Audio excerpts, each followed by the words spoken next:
ॐ सहनाववतु सहनौ भुनक्तु सह वीर्यं करवावहै तेजस्विनावधीतमस्तु मा विद्विषावहै। ॐ शान्ति शान्ति शान्तिः। पठामि संस्कृतं नित्यं वदामि संस्कृतं सदा ध्यायामि संस्कृतं सम्यक् वन्दे संस्कृतमातरं। सरस्वती नमस्तुभ्यं वरदे कामरूपिणि विद्यारंभं करिष्यामि सिद्धिर्भवतु मे सदा। येनाक्षर येनाक्षरसमाम्नायम् अधिगम्य महेश्वरात् कृत्स्नं व्याकरणं प्रोक्तं तस्मै पाणिनये नमः। येन धौता गिरः पुंसां विमलैः शब्दवारिभिः तमश्चाज्ञानजं भिन्नं तस्मै पाणिनये नमः। अज्ञानान्धस्य लोकस्य ज्ञानाञ्जनशलाकया चक्षुरुन्मीलितं येन तस्मै पाणिनये नमः। वाक्यकारं वररुचिं भाष्यकारं पतञ्जलिं पाणिनिं सूत्रकारं च प्रणतोऽस्मि मुनित्रयम्। प्रणतोऽस्मि मुनित्रयम्। अभ्यास 55वा. त्यातील आपण आता महत्वाचे कॉन्सेप्ट पाहणार आहोत. पुस्तकाच्या शेवटी शेवटी तद्धित प्रत्ययांचा विस्तार करत आहेत. तद्धित प्रत्यय म्हणजे शब्दाला लागतात हे आपल्याला माहिती आहे. उत्पन्न होणे, उत्पन्न होणे किंवा होणे किंवा होणे एक तर उत्पन्न होणे किंवा होणे असणे, पण भूतकाळामध्ये होणे या अर्थामध्ये अण नावाचा प्रत्यय होतो. उत्पन्न होणे जसं जातः म्हणजे उत्पन्न झाला.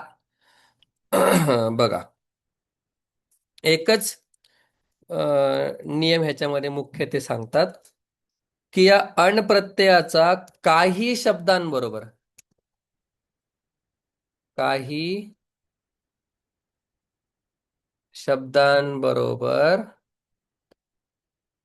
अण प्रत्ययाचा काय शिल्लक राहतो? अ शिल्लक राहतो आणि पहिल्या स्वराची वृद्धी होते.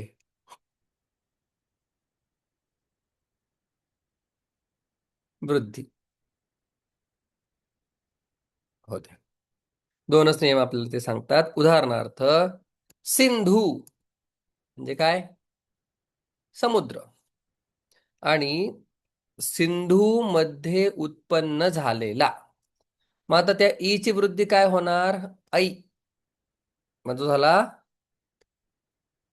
सैंधू. आणि अण प्रत्ययाचा राहायला शिल्लक अ.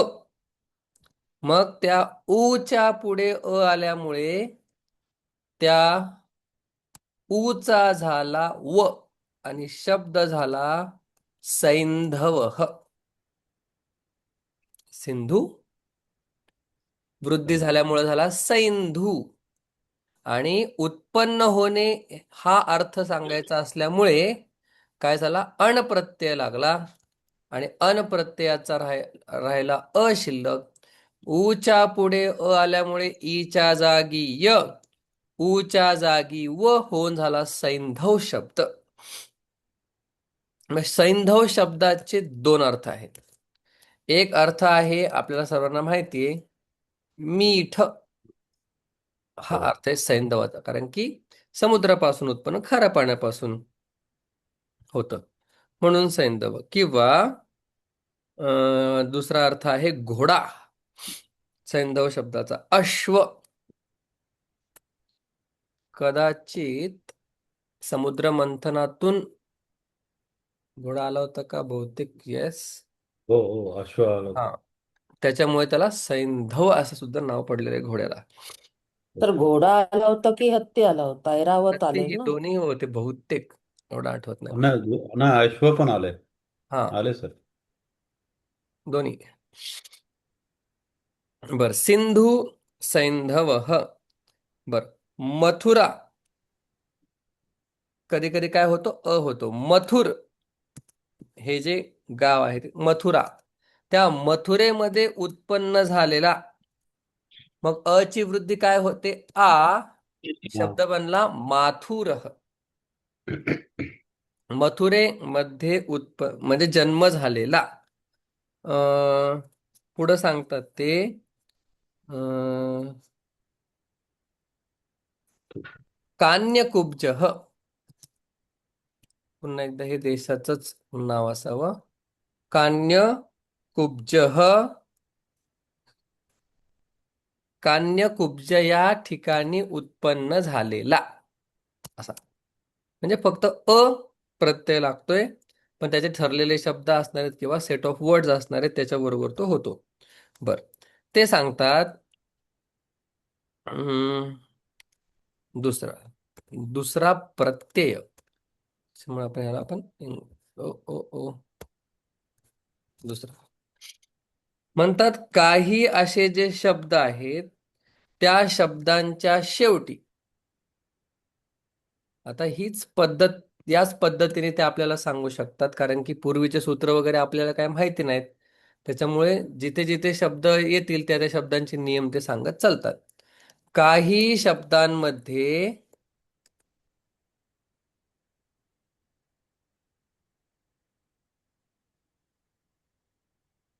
काही शब्दांमध्ये काय होतं, इक लागतो. इक, इक, किंवा काही शब्दांमध्ये इक होतो, उत्पन्न याच अर्थामध्ये. हम्म.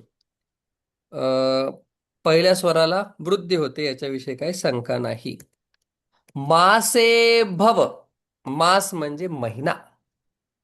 मासे भव, महिन्यामध्ये उत्पन्न झालेला, होणारा, काय अर्थ होईल, मासिक. मास, त्याला लागला इक प्रत्यय, झाला मासिक, महिन्यामध्ये उत्पन्न झालेला. बर, षान्मासिक, षान्मासिक म्हणजे काय? हम्म, बोला. 6 छान. महिन्यांमध्ये उत्पन्न झालेला. अच्छा. बर, वार्षिक, वार्षिक. हा, वर्ष. वर्षामध्ये उत्पन्न झालेला, वार्षिक. बर, ओके. कालिक, ठराविक काळामध्ये उत्पन्न झालेला किंवा काळामध्ये उत्पन्न झालेला. तात्कालिक, तत्काळ उत्पन्न. हा, तत्काळ. म्हणजे रिसेंटली असं उत्पन्न आता झालेला. लगेच. तात्कालिक, किंवा तो लगेच उत्पन्न झालेला, तात्कालिक. बर, ते सांगतात आपल्याला असे काही शब्द आहेत, त्याचं संस्कृत ग्रामर जास्त प्रचलित नाही, पण त्या शब्दांना संस्कृतमध्ये मान्यता आहे. जसं प्रातःकालीनः म्हणजे सकाळी उत्पन्न झालेला. प्रातःकालीनः रविः, सकाळी उत्पन्न झालेला कोण? रवी, सूर्य. सायंकालीनः, संध्याकाळी उत्पन्न झालेला. पालक, काही लावू शकता. पण व्याकरणानुसार हे शुद्ध नाहीत. म्हणजे याचं व्यवस्थित व्याकरण सांगता येत नाही. शब्द हे संस्कृतमध्ये वापरल्या गेलेले आहेत, पण ते सांगतात व्याकरण शुद्ध नाही. 3 बघा. हं. काही काही ठिकाणी, काही शब्दांमध्ये, काही शब्दांमध्ये काय, हम्म, काही शब्दांमध्ये तन नावाचा शब्द लागतो. तन, तन ह, त्याचा अर्थ आपण पाहूया. अद्यतन, अद्यतन म्हणजे आजचा. अद्यतन, आजचा. चालतो का हा शब्द? हम्म, हा, पुल्लिंग स्त्रीलिंग नपुंसक. अद्यतनः अद्यतना अद्यतनम. एकदा चेक करूया, कारण की उदाहरण वाक्यामध्ये दिलेलं आहे का? येस, दिलेलं आहे. दिलेला आहे, चालतो. अद्यतनः आजचा. अद्यतनः अद्यतना कक्षा, आजचा क्लास. अद्यतना कक्षा. सायंतनः. सायंतनः म्हणजे काय? गेस करू शकतो आपण. सायंकाळचा. सायंत. पुरातनः. जुन्या काळचा. जुन्या काळचा. जुन्या काळचा. जुन्या काळाचा. प्राचीन काळचा म्हणतो. प्राचीन काळाचा. नेक्स्ट. सायंतनः झालं. चिरंतनः. हे सुद्धा चिरं काय? जुनच. चिरंतनः. जुन्या काळचाच.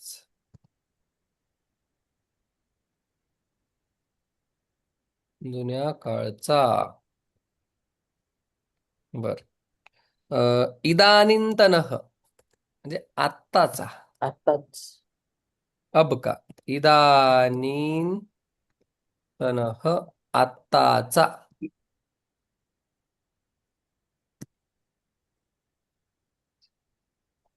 हम्म. अशा प्रकारे हे संपलेलं आहे. बर. संध्याकाळच्या वेळामध्ये उत्पन्न झालेला. आजच्या दिवसाचा. आजच्या दिवसामध्ये उत्पन्न झालेला. पुरातन. पूर्वी उत्पन्न झालेला. सायंतनः सायंकाळी उत्पन्न झालेला. हे सगळे तत्र जातः तत्र भवः, होणे, उत्पन्न होणे किंवा होणे या अर्थामध्ये आलेले काही प्रत्यय आहेत. आता आपण दुसऱ्या प्रत्ययाकडे वळत आहोत. ज्याचा अर्थ होतो वाचणारा. या अर्थामध्ये वाचणारा किंवा किंवा जाणणारा.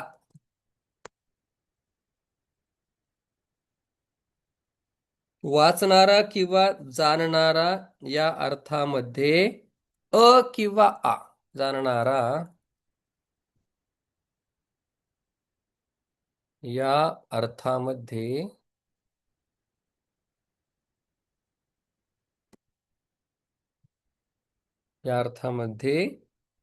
काय होतो?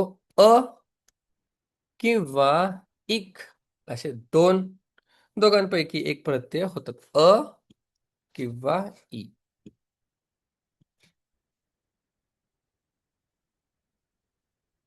होतो. उदाहरणार्थ सांगतात. आणि पहिल्या स्वरामध्ये वृद्धी होते, हा नियम तर काय या पूर्ण पाठाला लागलेला आहे. सगळ्यात पहिला सांगतात वेद जाणणारा किंवा वेद अभ्यासणारा. वेद. मग काही ठिकाणी अ, काही ठिकाणी इक असे प्रत्यय होतात. तर वेद जाणणारा, वेद प्लस इक, ए ची वृद्धी झाली, ऐ शब्द बनला वै, आणि द आणि ई वैदिक. म्हणजे वेद जाणणारा, वेद वाचणारा. पुराण. मग ऊ ची वृद्धी होते औ, झाला शब्द पौ, पौराण. पौराणिक. इक आहेच आहे, आहेच आहे. तर्क. तर्क शब्द म्हणतो तार्किक. तार्किक. न्याय. न्याय. न्यायिक. नैयायिक. नैयायिक.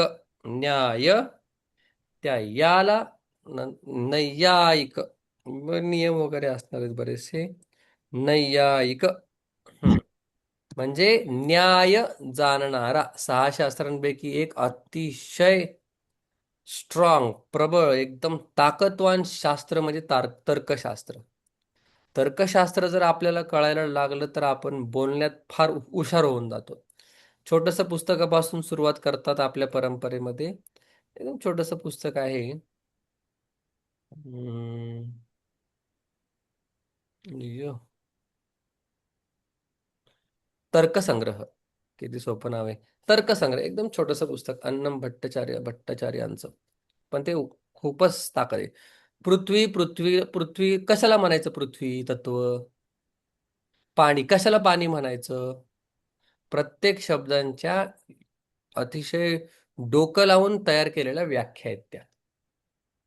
तर्कसंग्रह छोटासा ग्रंथ आहे एकदम. एवढं एवढं एवढं पण नसेल. 1-2 महिने लागतात शिकायला. आमचे बाबा आहेत गुरुवर्य वाल्मिक बाबा, यांचा युट्यूब वरती इतका सुंदर आहे की तुम्ही घर बसल्या शिकाल. त्यांच्याकडे ओके. जायची पण गरज नाही. वाल्मिक बाबा वारकरी संप्रदायातले सगळ्यात विद्वान आणि जे सांगण्यामध्ये शिकवण्यामध्ये एक नंबरला आहेत.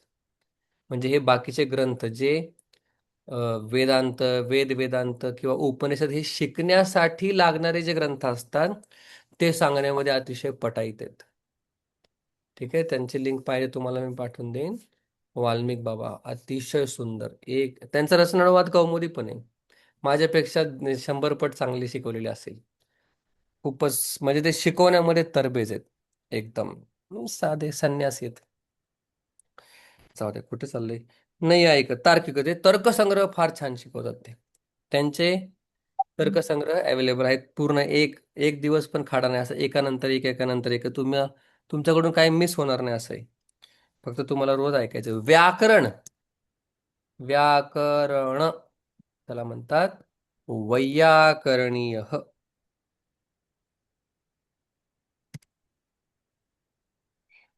वैयाकरण व्याकरण. बर, पुढे. मग हे वाचणारा किंवा जाणणारा या अर्थामध्ये. वैयाकरण म्हणजे काय? व्याकरण जाणणारा. नैयायिक म्हणजे काय? न्याय जाणणारा.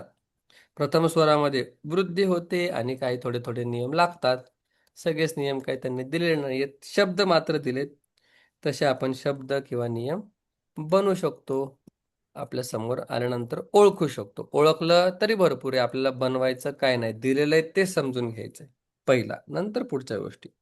बर, पुस्तक निर्माण करणे या अर्थामध्ये बघा.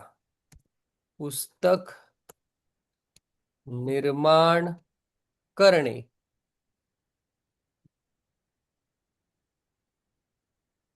या अर्थामध्ये अ किंवा इय होतो. लगता है किंवा होतो. पुस्तक निर्माण करणे या अर्थामध्ये म्हणजे कधीतरी काही शब्दांमध्ये अ पाहिला गेलेला आहे, कधीतरी इय पाहिला गेलेला आहे. मग सांगतात ऋषी आणि वृद्धी होणार हा नियम काय इथे पण कायम आहे. ऋषी, ऋषी आपण म्हणूया ऋषी. मग ऋषींद्वारे जे रचलेलं आहे किंवा निर्माण केलेलं आहे. रचलेलं, रचिलेलं, रचलेलं पण चालेल. ऋषीद्वारा. मग ऋची वृद्धी काय आहे? आर. ठीक आहे, हम्म. बघा शब्द कसा बनतो तो. मग काही ठिकाणी अ होतो. मग या ऋषी मधल्या ई जाऊन त्या शच फक्त राहिला. शब्द बनला आर आणि श आणि विसर्ग आर्षः. आर्षः म्हणजे काय? ऋषीद्वारे रचलेला. मग आता वेदांमध्ये काही असे अ, प्रयोग आहेत, म्हणजे काही संस्कृत शब्द लिहिलेले आहेत ज्यांचा ग्रामरशी काही संबंध येत नाही किंवा आपल्याला त्याचं ग्रामर कधी कधी कळत नाही. मग म्हणताना आपण काय म्हणतो? वेद म्हणजे काय आहेत? आर्ष प्रयोग आहेत. म्हणजे ऋषींनी रचलेले आहेत आणि त्यांना पूर्ण स्वातंत्र्य आहे. नियम वापरायचं नाही वापरायचं हे सगळं का? कारण की ते ऋषी निर्मित आहे म्हणून. एकच कारण ह्याला. बर. हम्म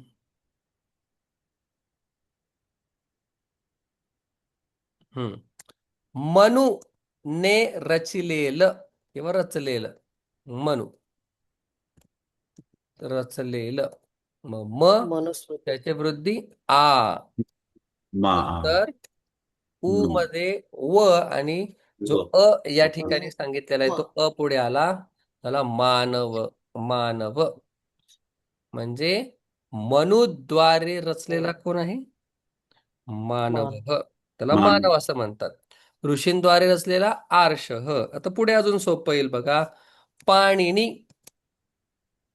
पाणिनी रचित म्हणजे पाणिनी द्वारा रचलेला पाणिनीय.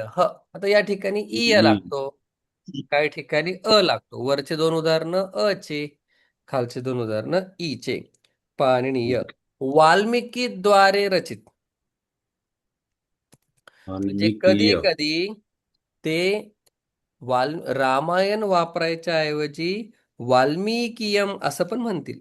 कधी कधी अष्टाध्यायी वगैरे हे म्हणण्याच्या ऐवजी काय म्हणणार? पाणिनिया म्हणजे पाणिनींद्वारे रचलेली.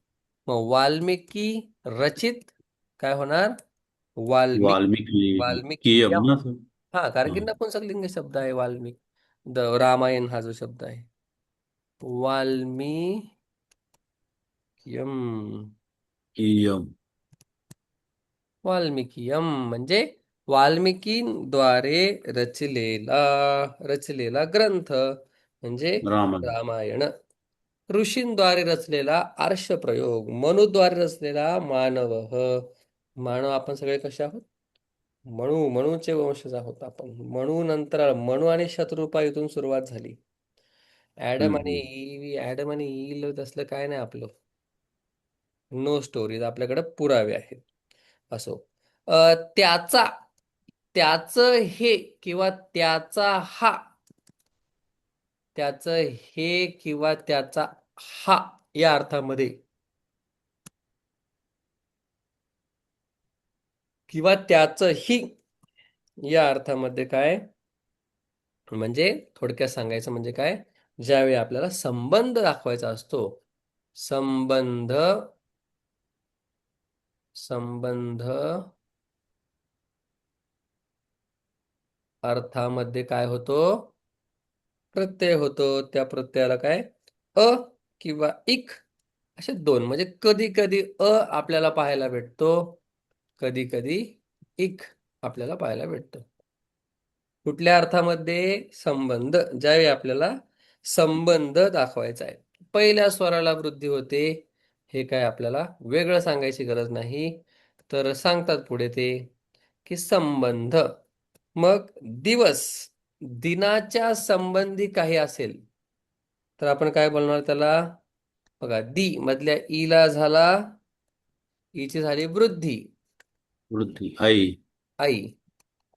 मग दिन आणि दै- दिन. दै- आणि कधी इक होतो, कधी अ होतो. शब्द बनला इक लागून दैनिकम म्हणजे दैनिकम दिवसाशी संबंधित असलेला. दैनिक कार्यम, दैनिक इतिहासम. दिवसाशी संबंधित असलेलं काम, दिवसाशी संबंधित असलेला इतिहास. ओके. दैनिक. अहन. अहन. आहनिकम. आहनिकम म्हणजे पुन्हा तोच अर्थ होतो. अहन म्हणजे दिवस, दिवसाच्या संबंधाने. त्याला वेगळं कशाला लिहायचं? दैनिकम, दैनिक भास्करम ना, दैनिक भास्कर. दिवसाच्या संबंधाने असलेलं ज्ञान, दैनिक भास्करम. बर. देवाच्या संबंधाने, देवाच्या संबंधी काय येणार? दै- एचा गुण, एची वृद्धी आई झाला दै. दै- मग काही दै. ठिकाणी इक, काही ठिकाणी अह म्हणून झाला दैवह. मग दैवह म्हणजे काय? ज्याचा देवाशी संबंध आहे. माझ्या दैवात नव्हतं, मग त्या दैवाचा आणि देवाचा जो संबंध आहे, काहीतरी संबंध आहे, त्या संबंधाला धरून ते होतं. लोक. लोक.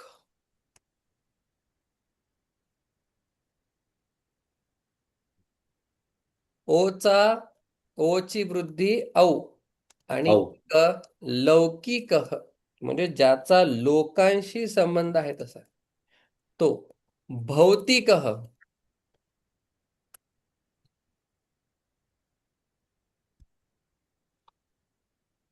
भौतिकः म्हणजे ज्याचा पंचमहाभूतांशी संबंध आहे, म्हणजे वस्तू पंचमहाभूतासंबंधी. त्याला काय म्हणतो आपण? भौतिकः. या जगाला सुद्धा काय म्हणतात? भौतिक विश्व आहे हे. बर, ठीक आहे. चला आता पाहूया तर आपण. देवता संबंधीमध्ये दैव पण दैविक होऊ शकतो का? नाही ना. हा, दैविक पण होतं ना. अच्छा, तेच दैविकही होतं, म्हणजे इक सुद्धा लौकिक लागू लोक. शकतं. हा हा. ठीक या ठिकाणी फक्त एकच दिलंय, पण दैविक पण होऊ शकतो, ज्याचा देवाशी संबंध आहे, दिव्यतेशी संबंध आहे असा आहे. दैविक. आता शक्यतो पुढे दैविक शब्द असे आहेत म्हणजे दैविक. भरपूर सगळ्या मुलांचे एक तरी आपल्याला पाहायला भेटतोच. कंचुक आहे, कंचुकः म्हणजे कुर्ता. उत्तरीयः याचा एक अर्थ होतो चादर. चादर. चादर, हा. आणि एक मराठीमध्ये खूप गोड शब्द आहे ओढणी उपरण. ओढणी हा उपर्ण. दुपट्टा दुपट. किंवा उपरण. अरे असं ना, असं उपरण. हं. उपरण किंवा दुपट्टा. कंबलः त्याला काय सांगायची गरज नाही, हिंदीमध्ये सुद्धा आपल्याला सारखा आहे. कंबल म्हणजे अंगावर ओढण्यासाठी कंबल. निशारः. उशी. निशार निशारा म्हणजे रजई. रजई. रजई म्हणजे उशी का? नाही नाही नाही, चादरच असते, फक्त आपल्या चालेल चालेल. वाळण्यासाठी. थोडी जाड असते त्याच्यामुळे, एकदम जाड असते ती, कापूस वगैरे भरपूर असतो. Blanket type. हा, पण जाड हम्म. असते एकदम. रजाई. हा, रजई. कापडी असते ते, गोदडी टाईप. हा, त्याच्या हम्म आतमध्ये हम्म. कापूस भरलेला नाही. असतो. हा. रजई. रजई. निशारः निशायां रक्षति इति निशारः. पादयामः. पादयामः पायजमा. पायजमा. पायजामा. फुलं. हम्म. नंतर तूलः रुई. रुई काय? रुई कापूस. हा. हम्म. रुई म्हणजे काय? ते नाही जे आपण हनुमंताशी संबंधित, ते नाही, ते नाही. हे तुलह म्हणजे कापूस. कापूस असा अर्थ तुल. ते रुईचं झाड वगैरे ते नाही, हे वेगळे. शाटिका. साडे त्याचं नाव आहे. साडी. नंतर रशना. शय्या. शय्या. शय्या. शय्या म्हणजे खाट किंवा बिछाना असं, किंवा बिस्तारा असं, पण दोन्ही पण चालतं. रशना. कमरबंद. रशना म्हणजे नाडी. नाडी नाडी. कमरबंद तेच नाडी. हम्म. पुढे उपानह शब्द वेगळा चालतो हा. उपानह पान. म्हणजे काय? पायजमा. प्लाये. नाही. जोडा जुता जोडा. जुता. उष्णिषम. पगडी. रेशम. उष्णिषम पगडी पगडी. किंवा फेटा. पेटा. फेटा. फेटा. अंगप्रोक्षणम. अंग प्रो. अच्छा. अंगरखा. चा. हम्म. अंगोछा. अंगप्रोक्षणम. टॉवेल. टॉवेल. ओ, हो. टॉवेलला मराठीत काय म्हणतो? मराठीत त्याला टोमॅटो काय मला शब्द? ठीक आहे. अंगवस्त्र नाही ना. अंगप्रोक्षणम. चला, हे आपले मराठी. अंग पुसण्याचे वस्त्र. टॉवेल पण आहे, टावेल आमच्याकडे टावेल म्हणतात. आमच्या गावाकडे टवाल म्हणतात, टवाल विदर्भात. चला, शिरस्कम. टोपी. शिरस्कम म्हणजे टोपी. टोपी. टोपी. अधोवस्त्रम. धोती. अधोवस्त्रम धो धोती धोती. किंवा धोतर. धोतर.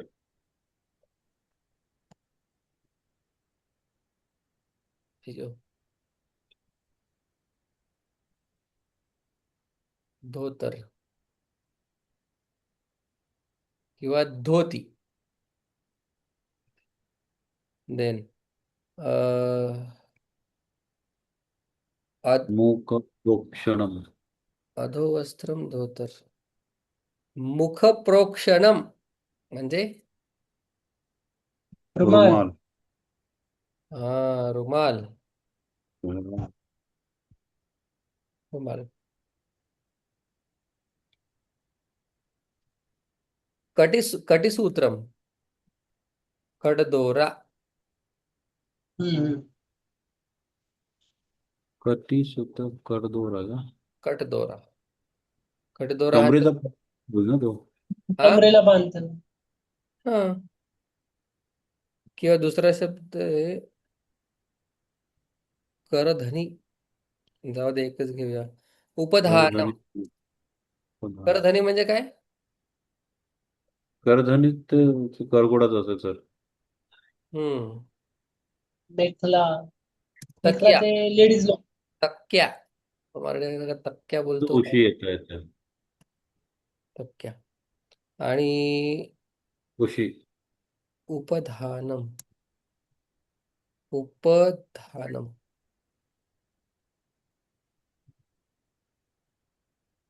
उपधानम म्हणजे काय? उशी. उशी. हे तक्के लिहिलंय की आधीच? उपधानम दिलं ना. तक्क्यास किंवा उशी, काही म्हणा तुम्ही, एकच. उशी. नंतर अवगुंठनम. वा, काय काय शब्द आहेत छोटे छोटे. अवगुंठनम म्हणजे पदर, घोंगट. पदर. घोंगट. हा. हम्म. हा खूपच मराठी शब्द आहे, नुसतं वाचून कळणार. पदर. अवगुंठन तर हिंदीमध्ये घुंगट म्हणतात. घुंगट सुद्धा काय आपल्याला क्लिअर आहे वर्ड. हम्म. पुढे क्री धातू आहे. क्री, त्याचं होतं क्रीणाती म्हणजे विकत घेणे.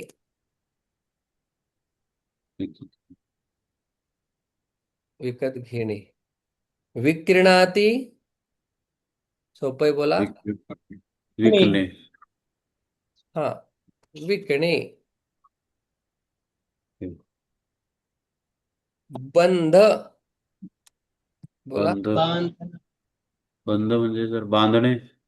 बांधणे. बदनाती.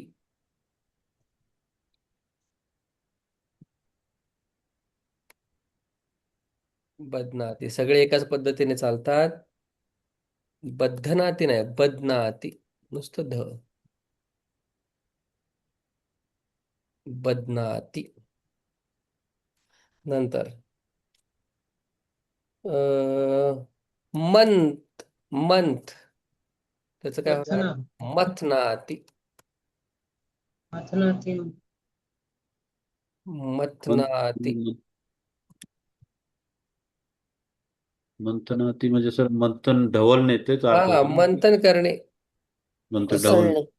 हा, मिसळणे, घुसळणे. घुसळणे. घुसळणे. घुसळणे. हा, घुसळणे. अश. घुसळणे. अश. अशनाती. अशनाती असणार. महत्वाचा धातू आहे, गीतेमध्ये जातो 2-3 वेळा. तर मग अशचा अर्थ काय? खाणे. खाणं. खाणे. खाणं. अशनाती खाणे. मुश. मुष्णाती. सुवर्ण. सुवर्ण. हा, ते. आणि क्लिश. मध्ये. क्लिश. क्लिश. उष्ण. क्लिश. क्लिश. दुःख देणे.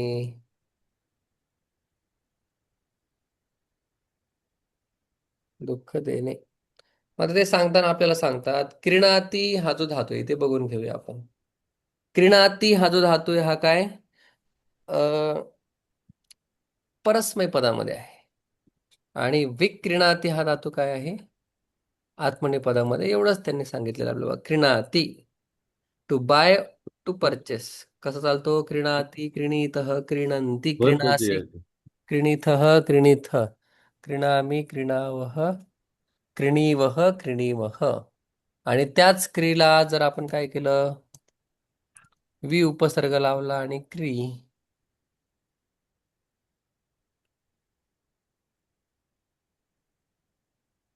हो हो हो, इथेच आपल्याला उपसर्ग अर्थामध्ये बघावं लागणार आहे.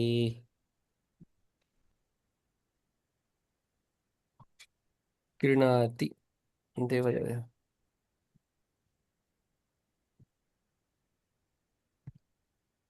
क्रीणाती त्यालाच उपसर्ग लागल्यानंतर काय होतं विक्रीणाती. एका वेलांटीने पूर्ण खेळ बदलतो. बघा विक्रीणाती इथे गेल्यानंतर उपसर्गार्था हा विक्रीणाती विकणे. म्हणजे क्रीणाती हा शक्यतो कशामध्ये आपल्याला पाहायला भेटलेला आहे आत्मनेपदामध्ये. पण विक्रीणाती जो आहे तो काय आपल्याला वेगळ्या रूपामध्ये पाहायला भेटतो. तसं यांनी क्री धातू काय दोन्ही लकारांमध्ये चालवून टाकलेला आहे. अशा प्रकारे ते आपला धडा संपतोय. आपण लगेच म्हणजे शब्द वाक्य पाहूया. या ठिकाणी थांबूया.